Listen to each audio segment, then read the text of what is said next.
Hello students, कैसे हैं सब लोग। हमारी सीरीज चल रही है बच्चे सॉल्यूशन चैप्टर की। मैंने आपको लास्ट टाइम रॉल्स लॉ कराया, उसके बाद मैंने आपको ideal solution non ideal solution समझाया। उसके ऊपर क्वेश्चंस भी किए हमने, बढ़िया बढ़िया क्वेश्चंस किए। तो अब जो नेक्स्ट हमारा टॉपिक है वो है कॉलिगेटिव प्रॉपर्टीज। ठीक है, तो कॉलिगेटिव प्रॉपर्टीज पढ़ते हैं, क्या होता है क्या नहीं होता। उसके बाद उसके ऊपर क्वेश्चंस करेंगे, जितने भी बढ़िया टॉप क्वेश्चंस हैं वो मैं लेकर आऊँगा, आपके होल चैप्टर पे भी लेकर आऊँगा। ठीक है, तो स्टार्ट करते हैं आज का टॉपिक, कॉलिगेटिव प्रॉपर्टीज। तो कॉलिगेटिव प्रॉपर्टीज क्या होती है, बिल्कुल सिंपल समझना है।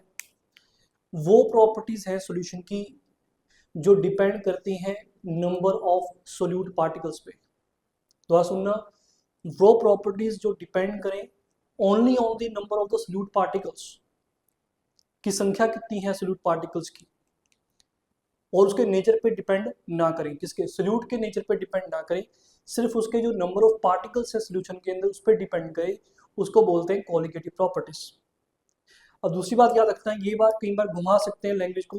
देखो, नंबर ऑफ सोल्यूट पार्टिकल्स का मतलब ये भी है कि उसकी कंसंट्रेशन। ठीक है, तो कंसंट्रेशन ऑफ सोल्यूट भी बोल सकते हैं आप यहाँ पे। ठीक है जी, तो चलो लिखते हैं इस बात को। अरे इसकी डेफिनेशन लिख लेते हैं मेरे बच्चों। कॉलिगेटिव प्रॉपर्टीज क्या होती हैं? The properties of solution which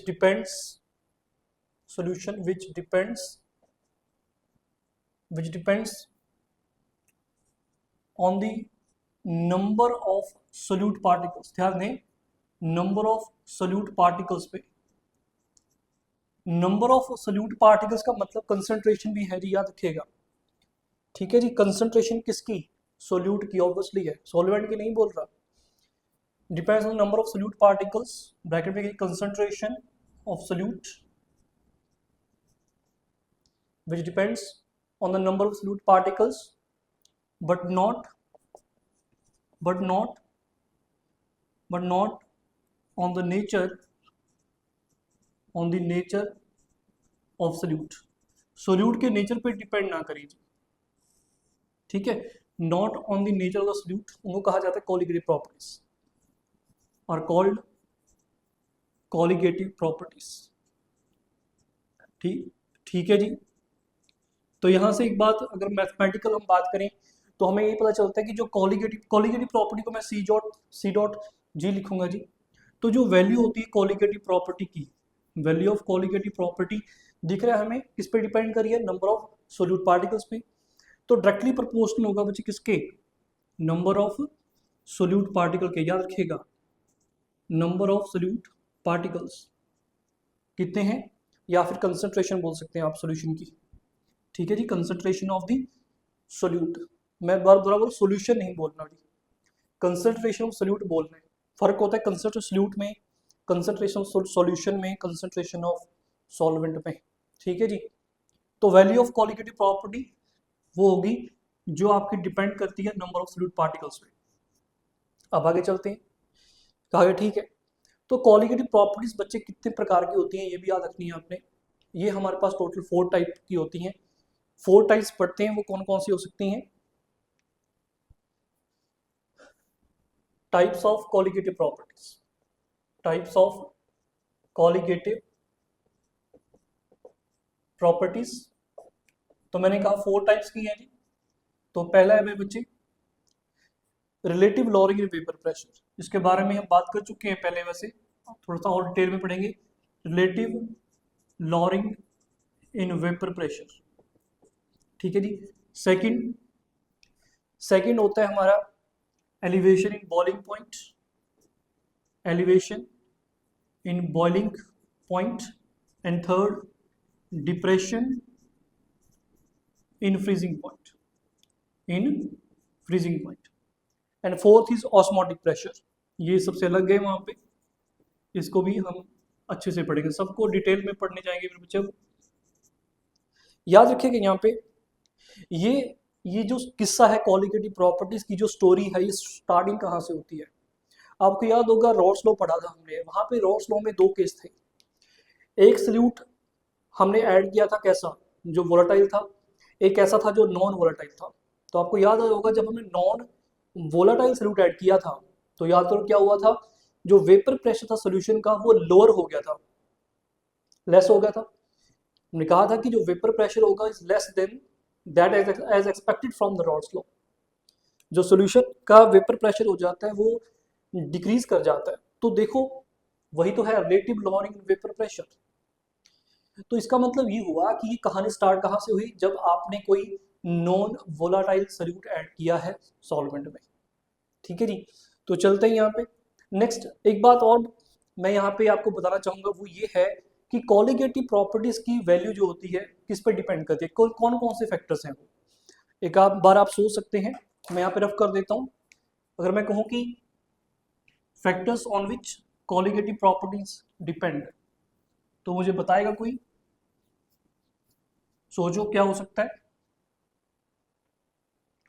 factors factors affecting value of colligative property, मैं सी डॉट डी लिख रहा हूँ जी, ऑफ कॉलिगेटिव प्रॉपर्टी। कौन कौन से वो फैक्टर होंगे। पहला, आपको वो क्लियर कट हुआ होगा कि नेचर ऑफ सॉल्यूट पे डिपेंड करता है। तो क्या ये आपके नेचर ऑफ सॉल्यूट तो आएगा ही आएगा यहाँ पे, क्या कहते हो, बोलो बताओ जल्दी से। भाई नेचर नहीं आएगा, नेचर तो अपनी कहा ही नहीं, हमने कहा है नंबर ऑफ। ये बात वहां पे याद रखना, वहां पे कंफ्यूजन नहीं क्रिएट करना कि नेचर नहीं होगा, नंबर ऑफ सॉल्यूट पार्टिकल्स होगा, ये याद रखना, या कंसंट्रेशन ऑफ सॉल्यूट बोल सकते हैं हम। तो पहला फैक्टर जो है वो यही है कि fraction of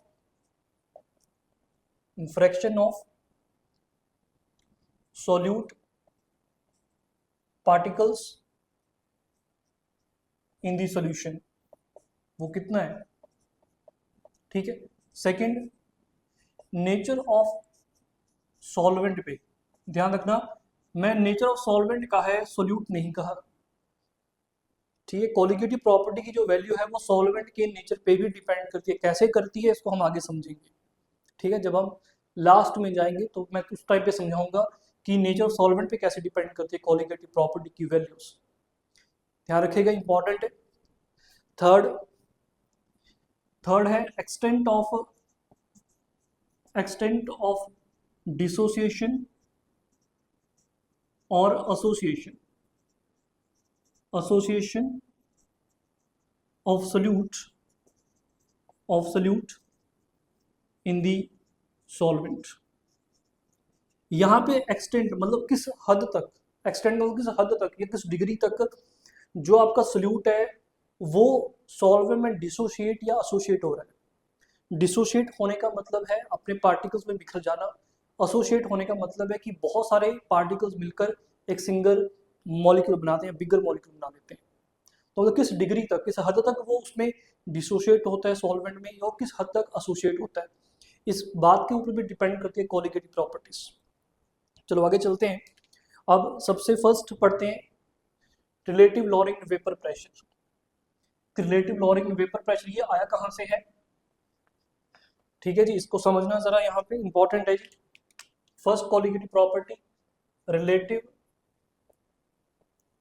lowering in vapour pressure. आपको याद होगा, मैं दोबारा लेके चलता हूँ कि जब हमने नॉन वोलेटाइल फ्लूइड ऐड किया था रॉस लॉ में, when non volatile solute is added to the solvent तो क्या होता है जी, जो वेपर प्रेशर है आपके सॉल्यूशन का वो डिक्रीज कर जाता है। वेपर प्रेशर ऑफ सॉल्वेंट, मानो बात तो यही, सॉल्वेंट में पहले उसका जो वेपर प्रेशर था वो कुछ और था, तो वेपर प्रेशर जो है वो क्या हो जाता है सॉल्वेंट का decrease, vapour pressure of solvent decreases.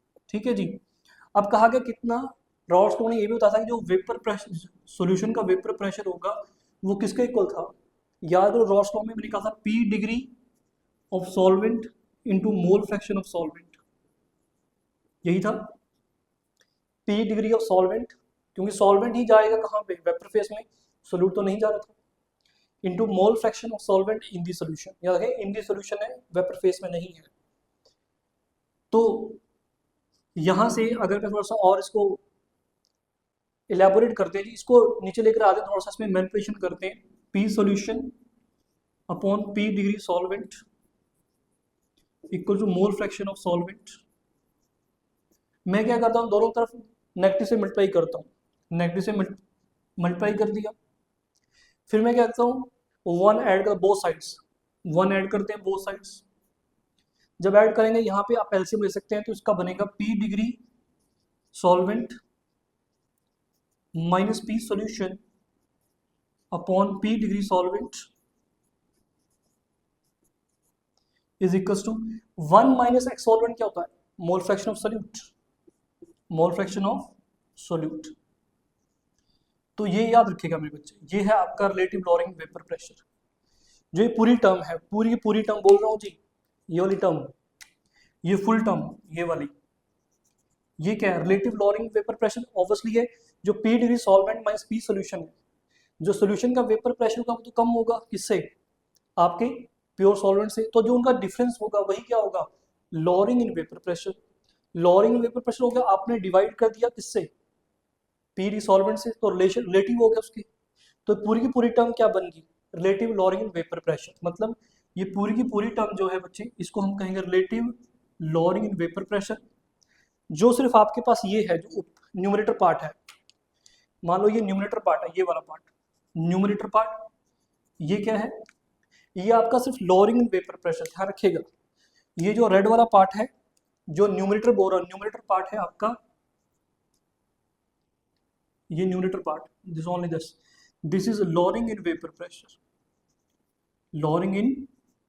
तो ध्यान रखिएगा, वहां पे क्वेश्चन ये पूछ ले जाता है कि कॉलिगेटिव प्रॉपर्टी कौन सी है, रिलेटिव इन लॉरिंग वेपर प्रेशर है या लॉरिंग वेपर प्रेशर है। तो कंफ्यूज नहीं होना, relative lowering vapour pressure is a colligative property. Lowering vapour pressure only जो आपकी न्यूमरेटर टर्म है, ये नहीं है सिर्फ। क्यों नहीं है, क्योंकि जो पूरी की पूरी टर्म है डायरेक्टली प्रोपोर्शनल किसके आ रही है, मोल फ्रैक्शन ऑफ सॉल्यूट। अभी हमने कहा था कि जो सिर्फ किस पे ऊपर डिपेंड करे, नंबर ऑफ सॉल्यूट पार्टिकल्स, तो उस पर कर रही है आपके सामने है। तो क्या हुआ, that's why it is a colligative property.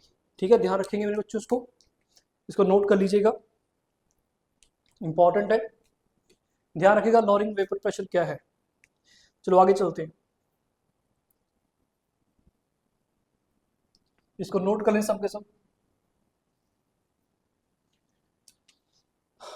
चलो अब क्या होगा, मैं थोड़ा सा इसको थोड़ा सा और ओपन अप करता हूँ, ठीक है, देखना जरा कैसे ओपन कर रहा हूँ।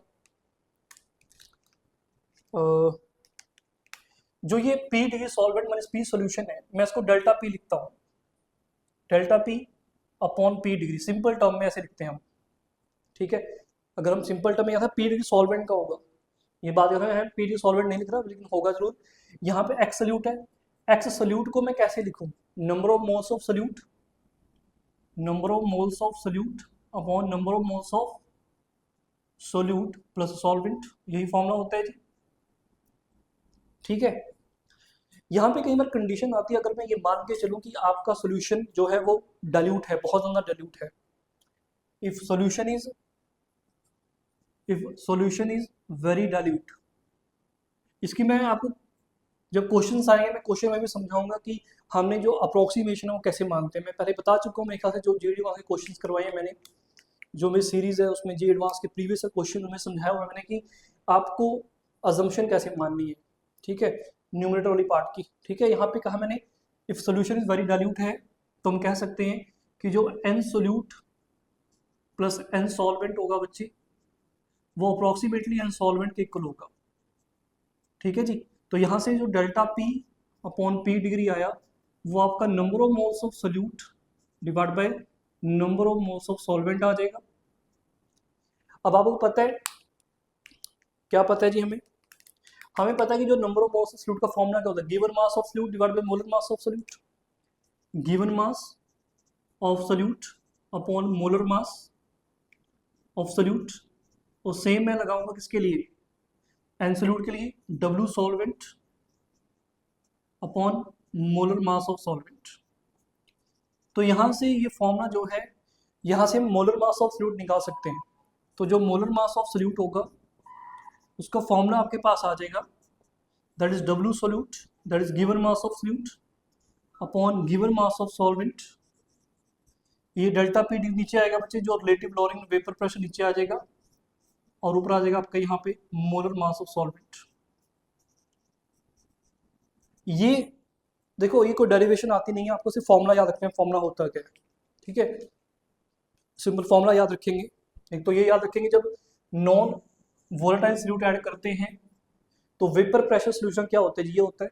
ये हमेशा याद रखना है, क्योंकि कई बार डायरेक्ट क्वेश्चन आता है कि नॉन वोलेटाइल सॉल्यूट ऐड किया तो वेपर प्रेशर सॉल्यूशन क्या होगा जी, और वो सॉल्वेंट की तरफ से होगा, सॉल्यूट की तरफ से नहीं होगा।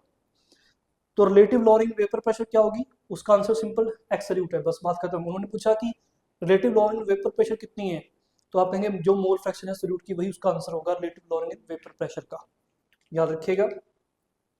एक बात और, relative lowering vapour pressure, pressure कौन प्रेशर है जी, इसकी कोई यूनिट्स नहीं है, ये भी याद रखिएगा, कहीं वहां पे सोच ले कि यूनिट्स होती हैं इसकी, ठीक है जी। तो यहाँ से मुझे जो भी करना था, मैंने यहाँ पे सिर्फ ये दिखाया मेरे बच्चे आपको कि जो मोलर मास सॉल्यूट का होता है, ये हम जो नेक्स्ट केमिकल क्वालिटेटिव प्रॉपर्टीज होंगी उसमें भी सेम क्राइटेरिया होगा। क्राइटेरिया क्या है, हमें यहाँ से ये कंक्लूजन मिलता है, कंक्लूजन ये है कि जो मोलर मास है सॉल्यूट का जो मोलर मास है, ये आपने याद रखना है, इनवर्सली प्रोपोर्शनल है किसके, वैल्यू ऑफ कोलिगेटिव प्रॉपर्टी, ठीक है जी, inversely proportional to value of colligative property. इसका यूज करेंगे टाइम आने पे क्वेश्चंस में, याद रखिएगा, ठीक है। चलो आगे चलते हैं। एक बात और जाता है, क्वेश्चन एनसीईआरटी में क्लाइंट गिवन है, एनसीईआरटी में कहा गया है कि एक्सपेरिमेंटली कैसे डिटरमाइन करते हैं आप रिलेटिव लॉरिंग वेपर प्रेशर। उसका एक्सपेरिमेंटल जो मेथड है उसका नाम है बच्चे ऑस्टवाल्ड मेथड है आपका, उसको याद रखेंगे। Relative lowering in vapour pressure is measured experimentally,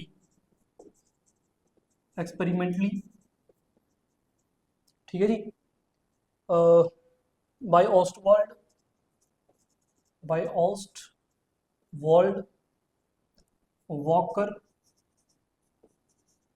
Walker method, ठीक है जी, ये याद रखेंगे, इंपॉर्टेंट है यार, डायनेमिक मेथड।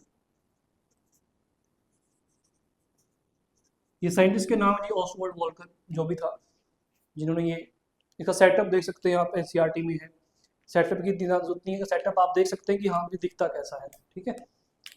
चलो जी आगे चलते हैं। एनसीईआरटी में ये सब कुछ लिखा है जी बच्चे आपका, ठीक है, ये मत समझिए कि एनसीईआरटी से कुछ बाहर है, सब आपका एनसीईआरटी से ही मतलब पैरेलल में चल रहा है, उससे ज़्यादा नहीं हो सकता, उससे कम नहीं हो सकता। आगे चलते हैं, ओके। मेरे ख्याल से आपको समझ आया होगा मेरे बच्चों, ठीक है, इसको याद रखिएगा। नेक्स्ट जो हमारी कोलिगेटिव प्रॉपर्टी है वो है एलिवेशन इन बॉइलिंग पॉइंट, उसको पढ़ लेते हैं, इसको नोट करें सब के सब, elevation in boiling point. Next colligative property,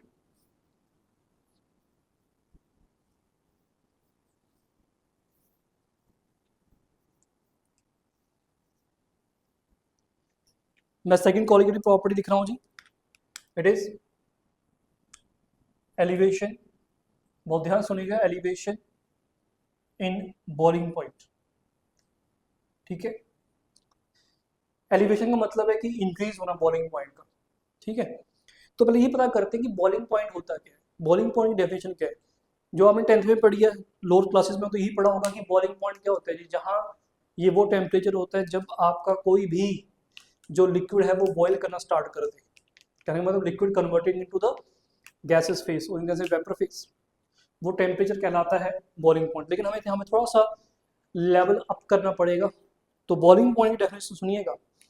boiling point असल में वो टेम्परेचर होता है मेरे बच्चे जब वेपर प्रेशर जो है आपके सोल्यूशन का या लिक्विड का वो किसके क्लोज है, 1 atm के। दोबारा सुनना, मैंने कहा boiling point is that temperature at which the vapor pressure of a liquid becomes equal to the 1 atm, ठीक है। अब इसको मैं यूज करता हूँ, इसको आपको सिखाता हूँ कैसे इसको हमने आगे यूज करना है। पहले डेफिनेशन लिखिएगा बॉइलिंग पॉइंट की क्या होती है, बॉइलिंग पॉइंट क्या चीज होता है? It is the temperature, it is the temperature at which vapor pressure of liquid becomes equal to the atmospheric pressure, मतलब 1 atm के इक्वल हो जाए एटमॉस्फेरिक प्रेशर, क्योंकि एटमॉस्फेयर का जो प्रेशर होता है वो 1 atm होता है मेरे बच्चे और अप्रॉक्सीमेटली। तो कहने का मतलब बॉइलिंग पॉइंट क्या हुआ? बॉइलिंग पॉइंट क्या है? व्हेन वेपर प्रेशर जो है किसी भी लिक्विड का वो किसके इक्वल का 1 atm के इक्वल हो जाता है, तो उस टेम्परेचर को हम बोलते हैं, that temperature is called boiling point of that liquid. चलो जी, डेफिनेशन क्लियर होगी। अब मैं आगे फिर चलता हूँ। ये सब स्टार्ट कहाँ से हुआ था? जब हमने नॉन वोलाटाइल सॉल्यूट ऐड किया सॉल्वेंट में, वहां पे क्या हुआ? आपका जो वेपर प्रेशर है वो कम हो गया। हमने अभी पढ़ा कि लोअर हो जाता है वेपर प्रेशर आपका। अगर वेपर प्रेशर लोअर हो जाता है तो डेफिनेशन क्या कह रही है यहाँ पे बॉइलिंग पॉइंट की? इसका मतलब वेपर प्रेशर उसका लोअर हो जाएगा। पहले क्या था? पहले हमने कहा था कि वेपर प्रेशर आपका 1 atm हो जाना चाहिए। अब आपने सॉल्वेंट में उस लिक्विड में क्या डाल दिया? नॉन वोलेटाइल सॉल्यूट डाल दिया, तो वेपर प्रेशर क्या हो गया? कम। तो वेपर प्रेशर अगर कम हो गया लिक्विड का, तो अब मुझे उसको और ज्यादा हीटअप करना पड़ेगा ताकि क्या आ जाए? आंसर 1 atm आ जाए। सिंपल, समझ पा रहे होंगे? मुझे उस लिक्विड को जब मैंने नॉन वोलेटाइल सॉल्यूट ऐड कर दिया तो जो वेपर प्रेशर है वो लोअर हो गया, तो 1 atm से कम हो जाएगा। तो मुझे अब उसको क्या करना पड़ेगा? और ज़्यादा बॉयल करना पड़ेगा, और ज़्यादा हीट देनी पड़ेगी ताकि जो वेपर प्रेशर वो 1 atm हो जाए। तो मतलब क्या होगा? आपका जो बॉइलिंग पॉइंट है उस लिक्विड का, उस सॉल्वेंट का, वो क्या हो गया? एलिवेट हो गया, मतलब इंक्रीज हो गया। ठीक है जी, याद रखिएगा इस बात को। अब इसको मैं आपको समझाता हूँ। तो मैं थ्योरेटिकली समझा दिया आपको, ग्राफिकली कैसे समझना है इसको। जो ग्राफ है वो कैसे समझना है इसका, क्योंकि ग्राफिकल बिल्कुल बहुत ज़्यादा इंपॉर्टेंट है, क्योंकि आपको जे एडवांस में, मेंस में, नीट में यही आता है। तो उसको समझना ज़रा। मान लो ये वाई एक्सिस है, ये एक्स एक्सिस है जी। वाई एक्सिस पे वेपर प्रेशर है आपका, सिंपल वेपर प्रेशर है, और एक्स एक्सिस पे मैं टेम्परेचर मान लेता हूँ जी, टेम्परेचर है। ठीक है, इंक्रीज इस तरफ कर रहे हैं। मैंने कहा 1 atm की लाइन, ऑब्वियसली मैंने 1 atm चुना है, तो मैं 1 atm जो प्रेशर होगा उसको मैं कहीं मार्क कर लेता हूँ। Let's say this is 1 atm, यहाँ पे 1 atm है, तो ये लाइन ऐसे जाएगी parallel to the temperature axis, क्योंकि वेपर प्रेशर यहाँ पे 1 atm है इस लाइन के ऊपर हमेशा। अब हमें ये बात पता है कि अगर आप क्या करते हैं, टेम्परेचर इंक्रीज करते हैं तो वेपर प्रेशर भी इंक्रीज करता है। किसी भी लिक्विड का अगर आप क्या करते हैं, टेम्परेचर इंक्रीज करोगे मेरे बच्चे, तो वेपर प्रेशर तो इंक्रीज करता है, हम पढ़ चुके हैं बात। तो जो कर्व होगी वेपर प्रेशर वर्सेस टेम्परेचर, किसी भी सॉल्वेंट जो प्योर होगा, क्या कैसे बनेगी? लाइक दिस, ऐसे बनेगी। इंक्रीज ही करेगी, temperature increase, vapour pressure increase. ये प्योर सॉल्वेंट है। कौन है? प्योर सॉल्वेंट है। मैंने ऐड कर दिया। देखो, जब ये कट करेगी 1 atm को, तो ये 1 atm क्या है? मैंने कहा कि वेपर प्रेशर जब 1 atm हो जाता है तो उस टेम्परेचर को बॉइलिंग पॉइंट बोलते हैं। तो मतलब इसके कॉरस्पॉन्डिंग जो टेम्परेचर आएगा ये वाला बच्चे, इसको हम क्या कहेंगे? TB degree. TB डिग्री का मतलब है boiling point of pure solvent. Degree का मतलब बता दिया, प्योर सॉल्वेंट से रिलेटेड है। फिर नेक्स्ट क्या होगा? अब मैंने उसमें क्या डाल दिया? नॉन वोलाटाइल सॉल्यूट डाल दिया। जब नॉन वोलाटाइल सॉल्यूट डाला तो वेपर प्रेशर क्या होगा जी? कम, लोअर हो जाता है। तो जो कर्व होगी आपकी वो थोड़ी सी नीचे आ जाएगी, पैरेलल होगी अप्रोक्सीमेट, लेकिन क्या होगी? नीचे आएगी इससे। मतलब कर्व क्या आएगी? समथिंग लाइक दिस, ऐसे ही आएगी कर्व। ये कब है? जब हमने सॉल्वेंट में नॉन वोलाटाइल सॉल्यूट, मतलब सॉल्यूशन है, ठीक है जी, इसमें क्या डाल दिया? नॉन वोलाटाइल सॉल्यूट डाल दिया। तो अब देखो, जब ये नीचे आएगा तो क्या होगा? यहाँ पे ये कट कर रही है, तो यहाँ पे जो टेम्परेचर आएगा मुझे ये वाला, इसको हम कहेंगे TB। This is the boiling point of the solution. याद रखेगा, TB डिग्री क्या है? Boiling point of pure solvent. ठीक है, क्योंकि टीबी क्या है, बॉइलिंग पॉइंट ऑफ सोल्यूशन। तो इन दोनों का जो डिफरेंस होगा, ये जो डिफरेंस होगा यही होगा आपका क्या, एलिवेशन बॉइलिंग पॉइंट। क्योंकि पहले टेम्परेचर इतना था बॉइलिंग पॉइंट, अब बॉइलिंग पॉइंट आगे चला गया तो मतलब एलिवेट हो गया, तो क्या होगा, डेल्टा टीबी। समझ आया होगा, ठीक है। अब क्या करते हैं, अब इसको लिख लेते हैं एक बार। एक्सपेरिमेंटल डाटा जो है बच्चे वही कहता है कि जो डेल्टा टीबी है ना, जो आपका एलिवेशन बॉइलिंग पॉइंट हुआ है, इसका एक बार फॉर्मूला लिख देते हैं। डेल्टा टीबी क्या है, एलिवेशन बॉइलिंग पॉइंट। फॉर्मूला क्या बनेगा, टीबी माइनस टीबी डिग्री, ठीक है। तो कहा गया जो एलिवेशन बॉइलिंग पॉइंट एक्सपेरिमेंटल, ये एक्सपेरिमेंट्स ये बताते हैं कि ये डायरेक्टली प्रोपोर्शन है किसके, मोलैरिटी के। याद रखना, मोलैरिटी मतलब स्मॉल एम, मोलैरिटी नहीं, मोलैलिटी, ठीक है जी। तो ये याद रखना है आपने, डायरेक्टली प्रोपोर्शनल मोलैरिटी के। मोलैलिटी का मतलब क्या हुआ, number of moles of solute. तो बात वही आ गई कि डायरेक्टली प्रोपोर्शनल किसके, नंबर ऑफ सॉल्यूट पार्टिकल्स के, तो that's why it is a colligative property, ठीक है। चलो आगे चलते हैं। इसको मैं कहता हूँ delta TB is equals to, इसको याद रखना, टीबी मीन्स टीबी डिग्री होता है, ठीक है। मैं कहता हूँ के बी इंटू एम। अब जो के बी है बच्चे, कांस्टेंट ऑफ प्रोपोर्शनलिटी आ गया आपका, एम तो आपको पता है मोलैलिटी है। तो के बी को कई बार कहा जाता है कि ये है क्या, इसके नाम होते हैं। तो K B is a proportionality constant. दूसरा नाम इसका होता है बच्चे, इंपॉर्टेंट नाम है इबिलोस्कोपिक कांस्टेंट, इबिलियोस्कोपिक कांस्टेंट, ठीक है। तो लिख लेते हैं, इसको पहले नोट कर लिया, ये इंपॉर्टेंट है बहुत ज़्यादा। मैंने ग्राफ कैसे समझाया ये याद रखना, ग्राफ कैसे समझाया मैंने, ठीक है। मैं इसको यहाँ पे रफ कर रहा हूँ, ग्राफ को रखता हूँ थोड़ी देर के लिए मैं आपके लिए। चलो केबी के बारे में कुछ बातें। केबी कांस्टेंट प्रोपोर्शनलिटी हुआ, इसका दूसरा नाम बन सकता है molar elevation boiling point constant, ये भी बन सकते हैं जी, याद रखिएगा ये बात केबी के बारे में, ठीक है। Molar boiling point elevation constant, इसका एक नाम है, दूसरा नाम है इबिलोस्कोपिक, इबिलियोस्कोपिक कांस्टेंट, ये भी नाम याद रखिएगा जी, इंपॉर्टेंट नाम है।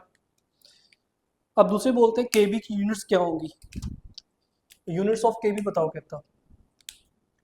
तो देखिएगा units of KB, units of KB, KB की यूनिट्स क्या दिख रही है आपको, इधर टेम्परेचर है, इधर क्या है मोलैरिटी। तो पहली तो बात यही बनता है केल्विन मोलर इनवर्स, मोलर का मतलब मोलैरिटी, कई बार को डिग्री सेल्सियस भी लिखा जा सकता है, डिग्री सेल्सियस मोलर इनवर्स, या फिर जो मोलैरिटी है उसकी यूनिट्स को ओपन कर दीजिएगा, तो केल्विन क्या बनेगा, मोल इनवर्स केजी, मोल पर केजी होता है, तो क्या बनेगा केल्विन केजी मोल इनवर्स, ये भी बन सकता है, ठीक है। यूनिट्स का खास ध्यान रखेंगे जी। कई बार कहते हैं डिफाइन करके दिखाओ केबी है क्या, सबको पता है, देखो फिजिक्स हुआ केमिस्ट्री हुआ, आपको डिफाइन कैसे करता है कोई भी कांस्टेंट को। आप किसी चीज को जो यहाँ पे है इसको वन पुट कर दो, मोलैरिटी को वन पुट कर देते हैं। इफ मोलैरिटी जो है m इज 1, तो डेल्टा टी भी किसके इक्वल आएगा जी, के बी के इक्वल। तो मतलब असल में जो के बी है, मतलब जो molar boiling point elevation constant है, it is defined as the elevation in boiling point, elevation in boiling point of 1 molar solution, ठीक है। तो डिफाइन भी कर दिया जी मैंने, इसको देख लीजिएगा।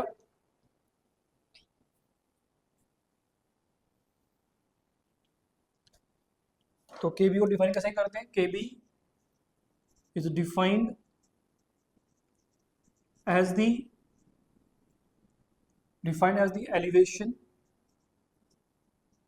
in boiling point, elevation boiling point of solution for 1 molar solution, ठीक है जी। या बोल दें when molarity is equals to 1, ठीक है, वो भी आप बोल सकते हैं, यूनिटी भी बोला जाता है कई बार। ध्यान रखेंगे मैंने कैसे डिफाइन किया मेरे बच्चे इसको। आगे चलते हैं अब।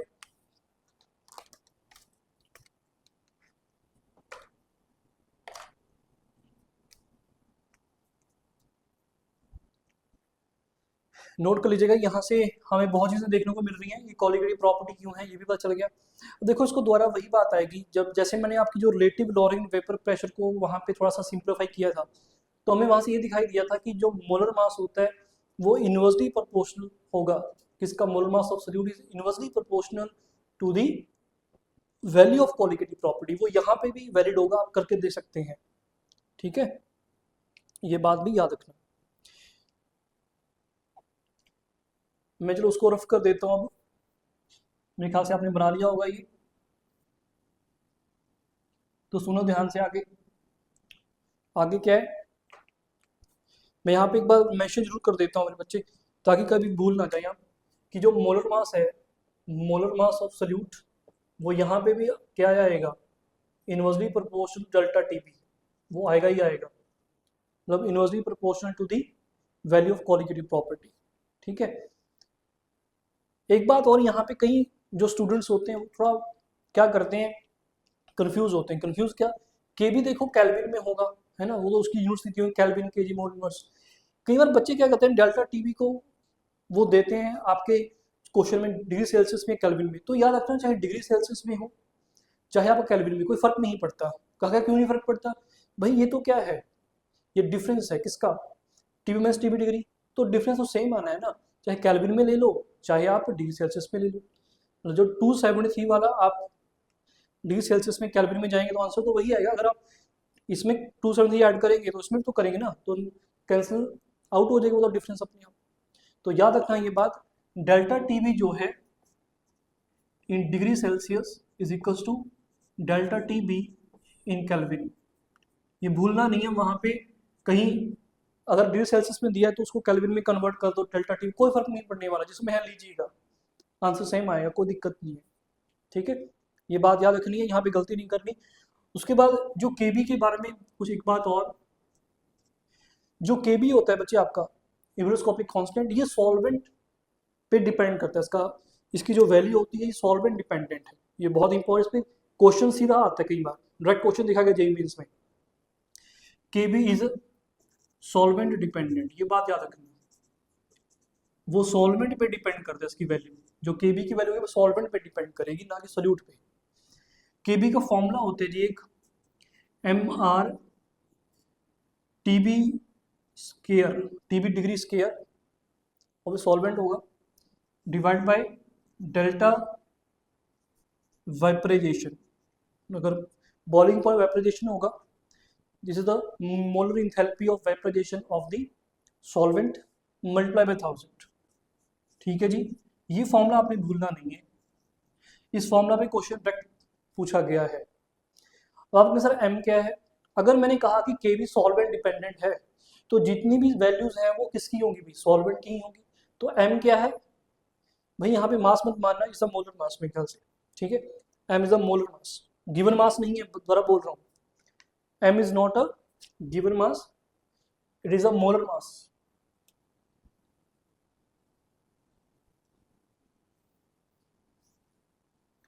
चलते हैं आगे, m is molar mass of solvent, और जो आपका आर है तो सब होता है आपका गैस कांस्टेंट होता है। टीबी, टीबी डिग्री क्या है, boiling point of pure solvent, obvious solvent का ही होगा जब वो अकेला पड़ा है। एंड दिस, ये क्या है, molar enthalpy, molar enthalpy of vaporisation, of vaporisation of the solvent. ठीक है जी, 1000 तो आपको पता ही है क्यों लगे। चलो जी, याद रखें फॉर्मूला आपको मेरे बच्चे, इंपॉर्टेंट है। मैं कहा डायरेक्ट क्वेश्चन आता है, इनका पैरामीटर्स हैं वो भी आपको बता दिए मैंने।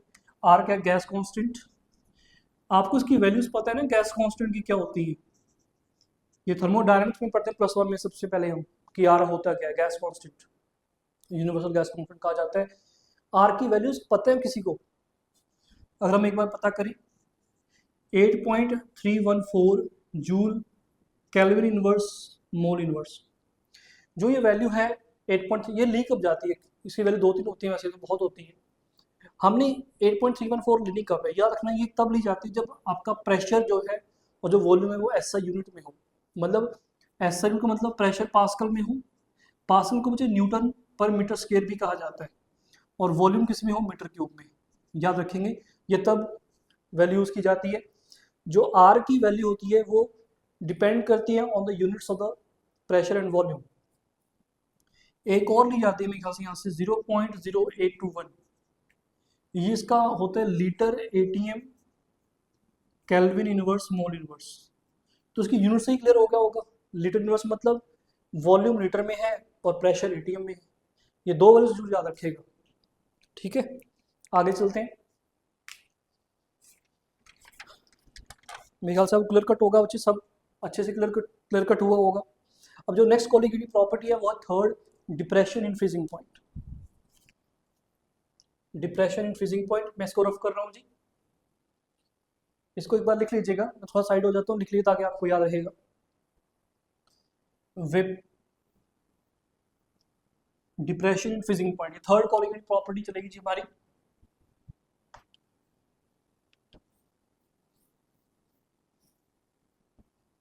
थर्ड कोलिगेटिव प्रॉपर्टी, डिप्रेशन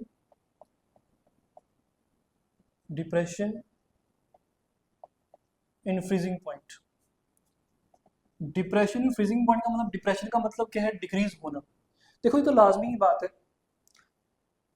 अगर आपका जो वेपर प्रेशर है वो लोअर हो रहा है, वो लोअर होने का डिक्रीज कर रहा है, तो बॉइलिंग पॉइंट इंक्रीज करेगा। अगर बॉइलिंग पॉइंट इंक्रीज करेगा तो फ्रीजिंग पॉइंट क्या करेगा जी, डिक्रीज करेगा। ठीक है, सिंपल लॉजिक है। तो ये तभी हो रहा है जब आप नॉन वोलाटाइल सॉल्यूट ऐड कर रहे हैं, ये भी याद रखेगा।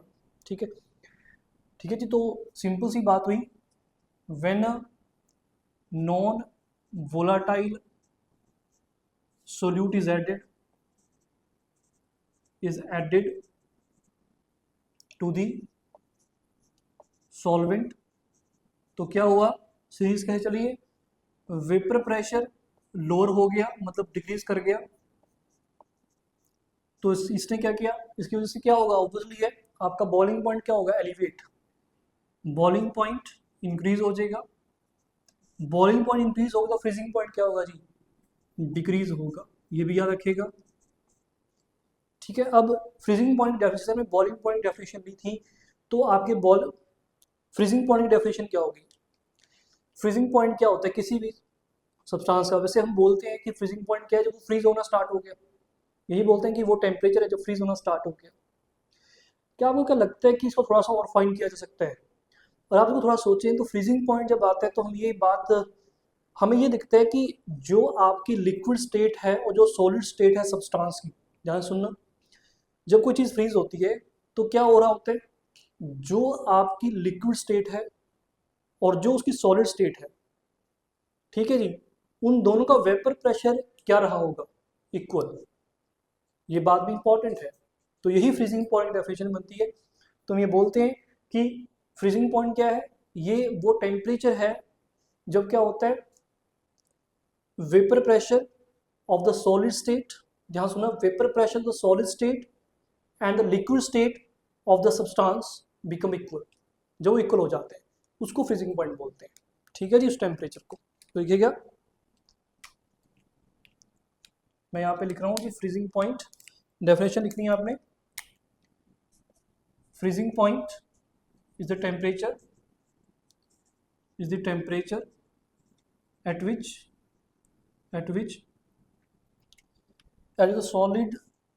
at which the solid and liquid state of the substance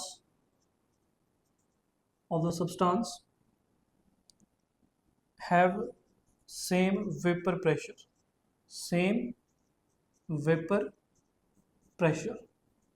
ठीक है जी, याद रखिएगा, मैंने कहा सॉलिड स्टेट और उसकी जो लिक्विड स्टेट है उनका वेपर प्रेशर सेम हो जाएगा। इसको समझते हैं ग्राफ के थ्रू कि ग्राफ कैसा बनेगा। Again vapour pressure versus temperature ले लेते हैं जी, ठीक है।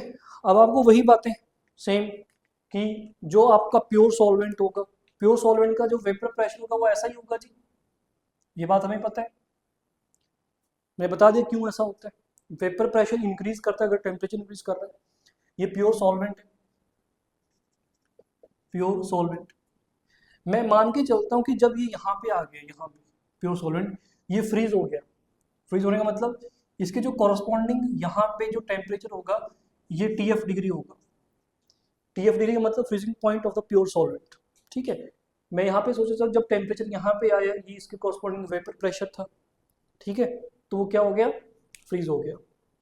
जब आपने नॉन वोलेटाइल सॉल्यूट ऐड किया तो हमें पता है ये कर्व थोड़ा सा नीचे आएगी, ये कर्व कहीं यहाँ पे आएगी, लाइक दिस, ऐसे आ जाएगी मेरे बच्चे। पर हमने अभी क्या डाला इसमें, नॉन वोलेटाइल सॉल्यूट डाल दिया, सॉल्यूशन हो गई। अब जो सॉल्वेंट है वो यहाँ पे फ्रीज नहीं होगा। क्यों नहीं होगा जी, क्योंकि हमने कहा है कि उसमें हमने नॉन वोलेटाइल सॉल्यूट ऐड कर दी तो फ्रीजिंग पॉइंट लेस होना चाहिए ना, आपकी बात डिग्रीज हो जाएगा। कैसे डिग्रीज होगा, अगर आप इस टेम्परेचर से और पीछे जाते हैं, देखो टेम्परेचर से पीछे गए तो जो सॉल्वेंट होगा वो तो सॉलिड स्टेट में जा चुका होगा ना, जो सॉल्वेंट में जो फ्रीजिंग पॉइंट आ चुका है जिसका तो प्योर सॉल्वेंट का। तो इस कर्व के बारे में बात करें उसमें बारे में, यहाँ पे सॉल्यूट और सॉल्वेंट दोनों हैं लेकिन सॉल्वेंट फ्रीज नहीं होगा। ठीक है, ऊपर वाले में ऊपर वाले कर्व में तो हो जाएगा, वहां देखना पड़ेगा हमें।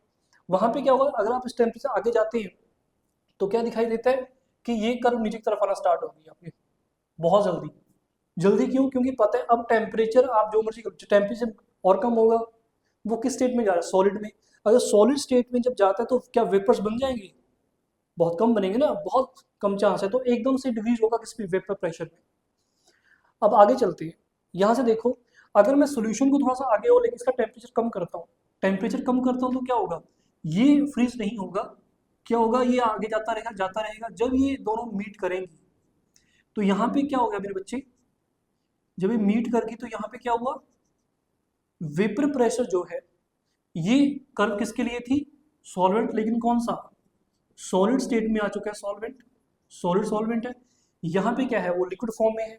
मैंने अभी क्या कहा कि जब सॉलिड स्टेट और लिक्विड स्टेट का जो वेपर प्रेशर है सेम हो गया ना, वेपर पॉइंट पे आके मीट करके वेपर सेम हो गया, तो ये जो पॉइंट होगा इसके corresponding, this is called the freezing point of solution, ये ध्यान रखिएगा।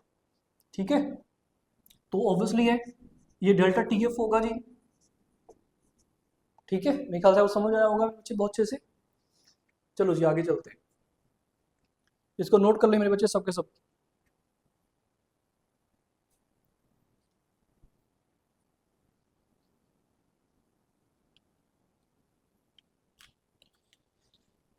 ओके, तो again delta TF directly proportional to molality रहता है बच्चे, मोलैलिटी स्मॉल m। तो delta TF is equal to TF degree minus TF होगा, उसे डिप्रेशन फ्रीजिंग पॉइंट है, कम हुआ है तो ये KF इंटू M आ जाता है। फिर KF इज अगेन, वहां पे KB था, यहाँ पे KF होगा। KF क्या होगा जी आपका, molal freezing point, molal depression freezing point constant.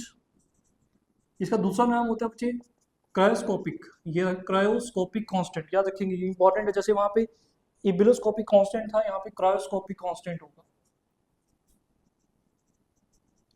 Cryoscopic constant याद रखेंगे। ये भी बच्चे आपका क्या है, सॉल्वेंट डिपेंडेंट होगा। यूनिट्स क्या होंगी इसकी, वही यूनिट्स होंगे, यूनिट्स ऑफ KF। आप देख सकते हैं या तो होगी डिग्री सेल्सियस, मोलर इनवर्स, या केल्विन मोलर इनवर्स, या फिर केल्विन KG मोल इनवर्स। ठीक है जी, याद रखेंगे। डिफाइन वैसे ही करेंगे जैसे हमने पीछे डिफाइन किया था, कर सकते हैं आप मेरे ख्याल से, बढ़िया। आगे चलते हैं, KF की जो वैल्यू होती है आपका उसे सॉल्वेंट डिपेंडेंट होगा, तो आंसर आएगा on MR TF degree square upon delta. यहाँ में वेपराइजेशन नहीं आएगी, एंथैल्पी क्या है, फ्यूजन आएगी ऑब्वियसली, क्योंकि आप लिक्विड को चेंज कर रहे हैं किसमें, सॉलिड में। तो ये आ जाएगा बच्चे मल्टीप्लाई में 1000 आ जाएगा। ठीक है, again where M is molar mass of solvent, TF degree, it is the freezing point of pure, ठीक है जी, ये क्या है, freezing point of pure solvent, मतलब सॉल्वेंट का है जी। और जो TF है ये क्या है, फ्रीजिंग पॉइंट ऑफ सोल्यूशन, याद रखेंगे, ठीक है, भूलना नहीं है, हर एक टर्म का मतलब समझना है। और डेल्टा फ्यूजन क्या होगी, this is the molar enthalpy of fusion of solvent, ठीक है जी, याद रखेंगे सब बातों को। ये भी याद रखें, KF इज सॉल्वेंट डिपेंडेंट है, ये भी सॉल्वेंट, इसकी जो वैल्यू होती है वो सॉल्वेंट के ऊपर डिपेंड करती है। या कि डेल्टा एफ फ्यूजन यहाँ पे, या कि वहाँ पे इंथैल्पी ऑफ वेपराइजेशन थी, यहाँ पे इंथैल्पी ऑफ फ्यूजन है, ध्यान रखें, इंथैल्पी ऑफ फ्यूजन। चलो जी आगे, आगे चलें, इसको नोट कर लिया होगा मेरे बच्चे, आपने नोट कर लीजिएगा एक बार, ठीक है, मैं रफ करने जा रहा हूँ।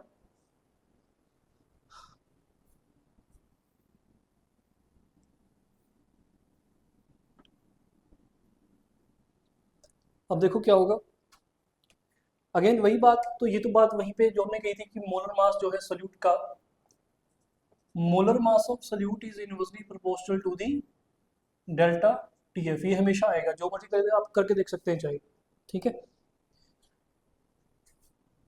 यहाँ पे एक क्वेश्चन और आता है जो आपको मतलब इन रियलिटी में है, एक क्वेश्चन आता है एंटी फ्रीज सोल्यूशन क्या होते हैं, एंटी फ्रीज सोल्यूशन, देखो नाम से पता चल रहा है एंटी फ्रीज, मतलब वो सॉल्यूशन जिनमें क्या होगा, जिनका जो फ्रीजिंग पॉइंट होगा वो लेस हो जाएगा, डिप्रेस हो जाएगा। तो समझना क्या होता है, जब हम कोई नॉन वोल्टेज सोल्यूट डालते हैं, वही बात हुई कि नॉन वोल्टेज सोल्यूट आप डालते हैं तो जो फ्रीजिंग पॉइंट है वो क्या हो जाता है, कम हो जाता है सॉल्वेंट का, तो उन सॉल्यूशन को क्या एंटी फ्रीज कहा जाता है। इसका असली यूज कहाँ, रियलिटी में कहाँ यूज दिखता है, जो आपके कार रेडिएटर्स होते हैं, जो कार रेडिएटर उसमें हम पानी डालते हैं, मुझे पहले की बात थी, आजकल की बात नहीं है, पहले पानी डालते थे कार के रेडिएटर्स में, ठीक है, ताकि कूलिंग रहे, थोड़ा सा वो जल्दी हीट अप ना हो। तो होता क्या है, अगर मान लो कि आपकी जो गाड़ी है वो कहीं ऐसी जगह पे गई है जहाँ पे टेम्परेचर आपका 0 डिग्री सेल्सियस से कम है, मतलब पानी वहाँ पे फ्रीज हो जाएगा रेडिएटर के अंदर, तो गाड़ी तो बंद हो जाएगी ना चीज़ हमारी। तो उसके लिए क्या किया, उसके लिए हम क्या वाटर में कोई ऐसा सब्सटेंस डालते हैं जो कि क्या करता है, जो फ्रीजिंग पॉइंट है वाटर का उसको क्या कर देता है, लोअर कर देता है, and such solutions are called anti freeze solutions, ठीक है मेरे बच्चों। तो लिखें, when certain substances are added to the water,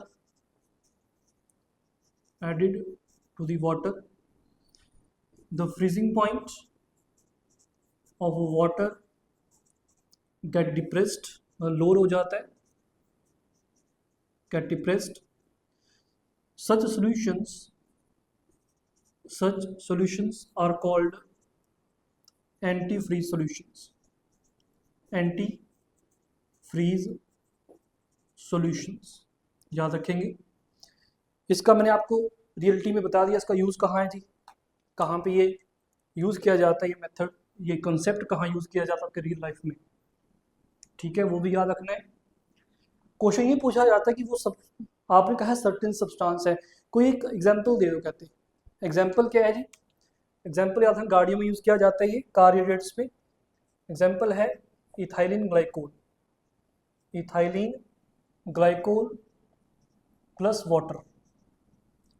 water, ये बच्चे आपका कार के रेडिएटर्स में यूज़ किया जाता है ये सोल्यूशन, इसी को बोलते हैं एंटी फ्रीज सोल्यूशन, ठीक है, commonly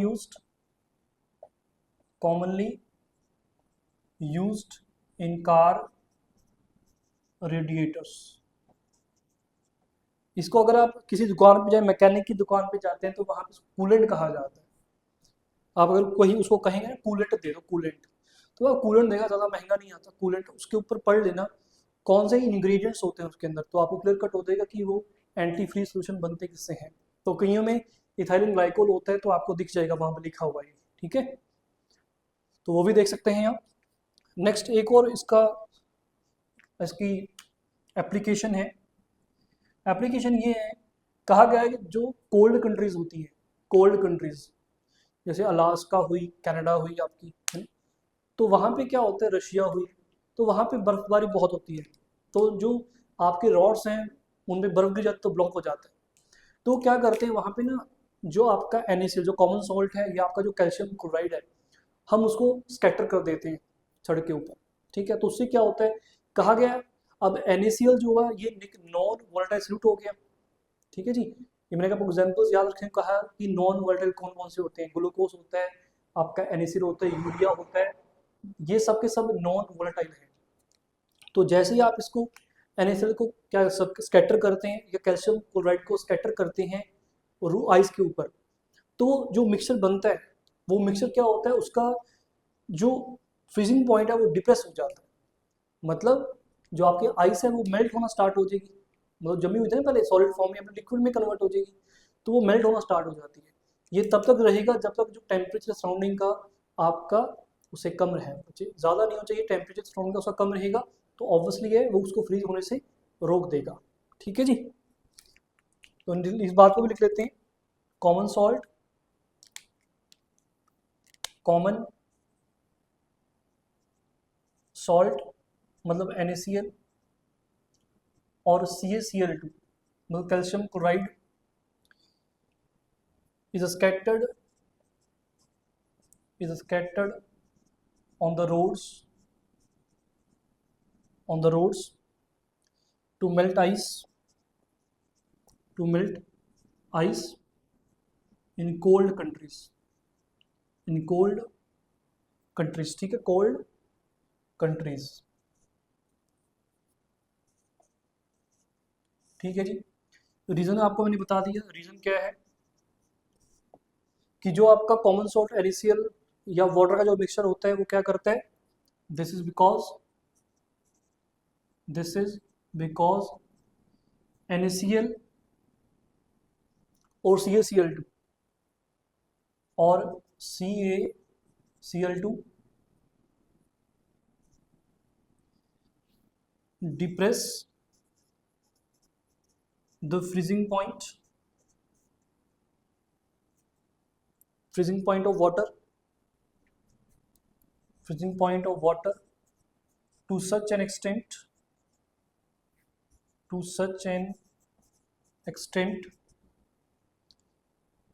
that as long as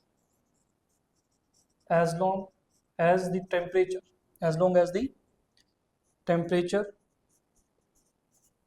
of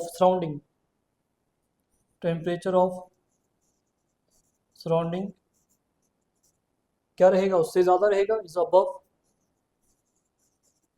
is above the temperature of mixture, ठीक है, above the temperature of mixture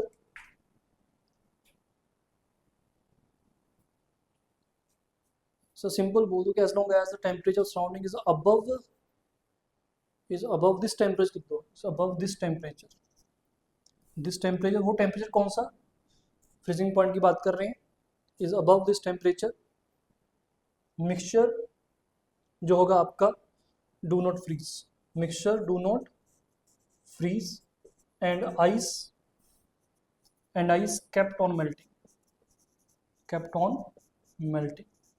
और आपकी रोड जो है वो क्लियर होना स्टार्ट हो जाएगी मेरे बच्चे, ठीक है जी।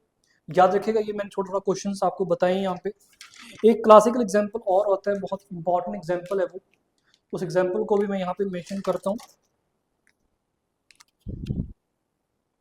वो भी क्लासिकल, वो भी बहुत बार देखा गया जेईई मेंस में वगैरह में, ठीक है। वो एग्जाम्पल